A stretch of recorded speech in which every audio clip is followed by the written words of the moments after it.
நேயர்கள் அனைவருக்கும் வணக்கம். இன்றைய பதிவில் நாம காண இருக்கிறது சென்னை திருவேற்காட்டில் அமைந்துள்ள ஸ்ரீ லக்ஷ்மி சாய்பாபா ஆலயத்தில் ஐயப்ப பூஜை மற்றும் சாய்பாபாவிற்கு நடைபெற்ற சங்காபிஷேகம். 108 சங்குகளை கொண்டு அபிஷேகம் இங்கு செய்யப்பட்டது. இந்த நிகழ்ச்சி பொதுமக்கள் முன்னிலையில் வெகு விமர்சையாக நடந்தது. அந்த தொகுப்பை தான் நாம் இப்பொழுது காண இருக்கிறோம். ஆம், 2024ஆம் வருடம் வெகு விமர்சையாகவும் நல்ல முறையிலும் எந்தவிதமான கஷ்டங்களும் இல்லாமல், துன்பங்கள் இல்லாமல், செல்வ செழிப்புடன் பொதுமக்கள் வாழ வேண்டும் என்ற நல்ல நோக்கத்தில் இந்த சாய்பாபா ஆலயத்தில் ஜோதிடர் திரு V.S. கணேசன் அவர்கள் இந்த ஏற்பாடினை செய்திருந்தார்கள். 108 சங்குகளை கொண்டு இங்கே பொதுமக்கள் கரங்களினாலேயே பாபாவிற்கு அபிஷேகம் நடைபெற உள்ளது.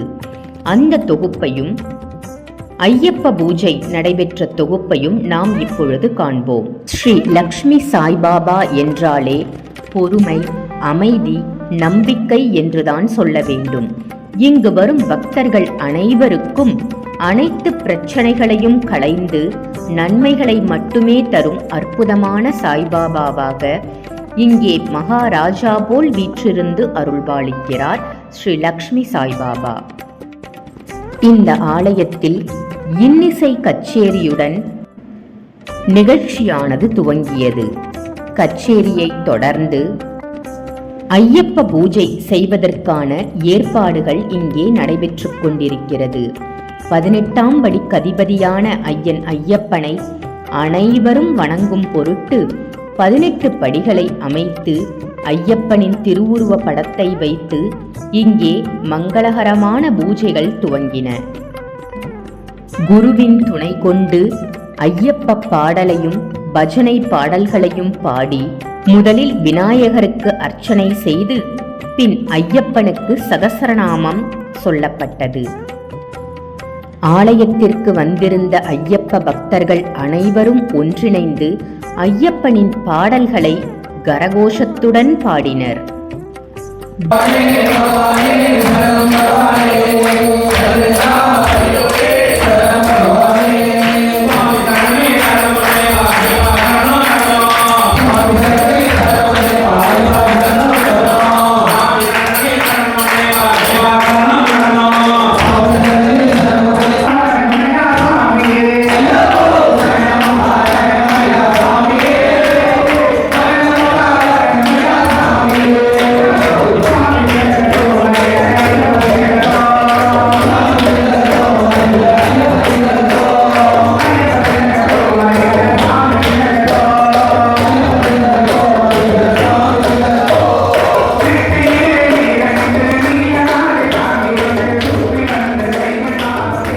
விண்ணை பிளக்கும் அளவிற்கு ஐயப்ப பாடலானது இங்கே ஒலிக்கப்பட்டது. அதுவும் பக்தர்களின் முன்னிலையில் இந்த அற்புத நிகழ்ச்சி நடக்கப்பட்டது. அதனைத் தொடர்ந்து ஐயப்பனுக்கு சகஸ்ரநாம அர்ச்சனை நடைபெற்றது. அனைத்து ஐயப்ப பக்தர்களும் கைகளை தட்டி உணர்ச்சி பொங்க தங்களுக்கு தெரிந்த அத்துணை ஐயப்ப பாடல்களையும் சாஸ்தா முன்பு அமர்ந்து பாடும் அற்புத காட்சிகளை இப்பொழுது பார்த்து கொண்டிருக்கிறோம்.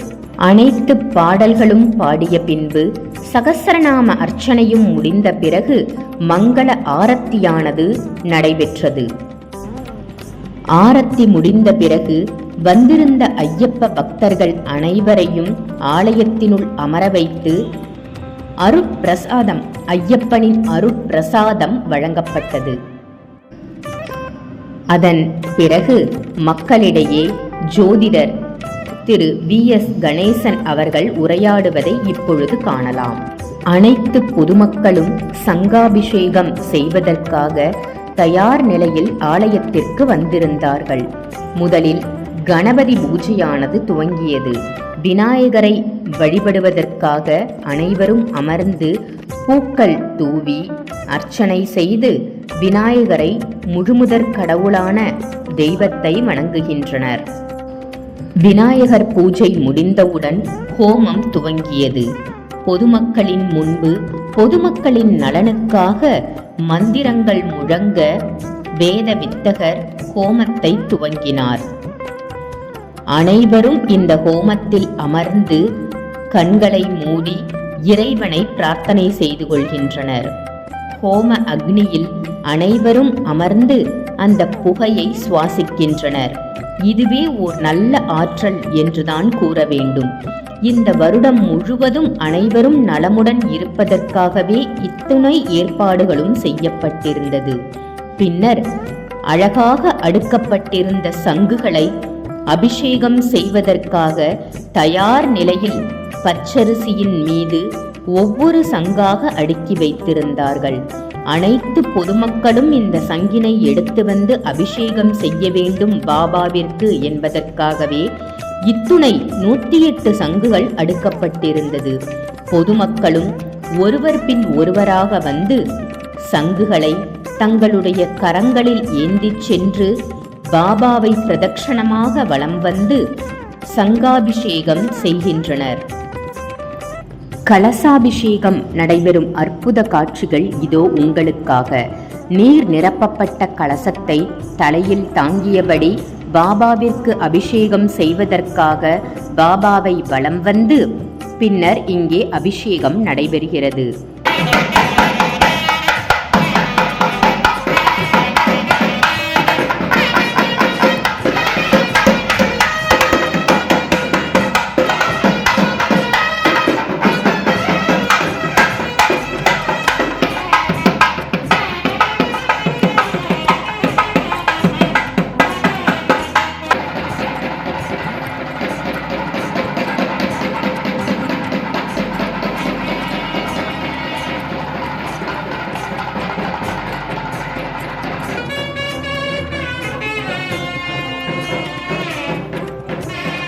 சிறப்பு தீபாராதனை நடைபெற்றது பாபாவிற்கு.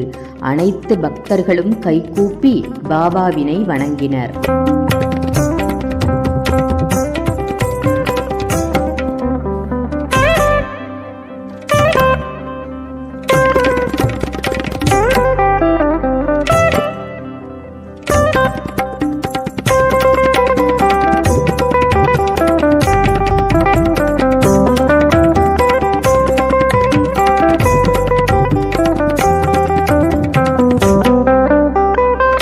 அபிஷேகத்தை தொடர்ந்து கலியுகத்தின் கண்கண்ட தெய்வமான வாராகிக்கு நள்ளிரவு 1 மணி அளவில் சிறப்பு ஹோமங்கள் நடைபெற்றது.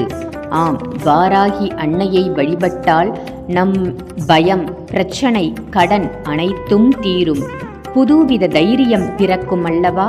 அப்படிப்பட்ட வாராகிக்கு இங்கே ஹோமம் நடைபெற்று தீபாராதனை நடைபெற்றது. எலுமிச்சை மாலை அணிவித்து வாராகிக்கு தமிழில் போற்றிகளை சொன்னார் திரு VS கணேசன் அவர்கள்.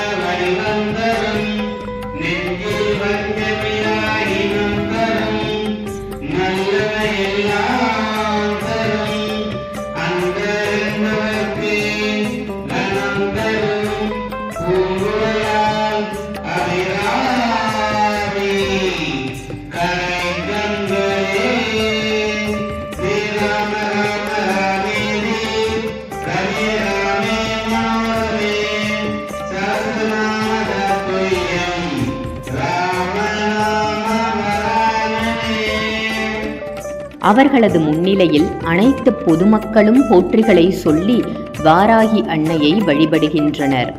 புத்தாண்டை முன்னிட்டு வருடத்தின் கடைசி நாளான 31/12/2023 அனைத்து அபிஷேகங்களும் ஆராதனைகளும் இந்த ஆலயத்தில் நடைபெற்றதை நாம் இப்பொழுது கண்டு ரசித்தோம். இதே போன்று வேற ஒரு நல்ல வீடியோல உங்க எல்லாரையும் சந்திக்கின்றேன். நன்றி, வணக்கம்.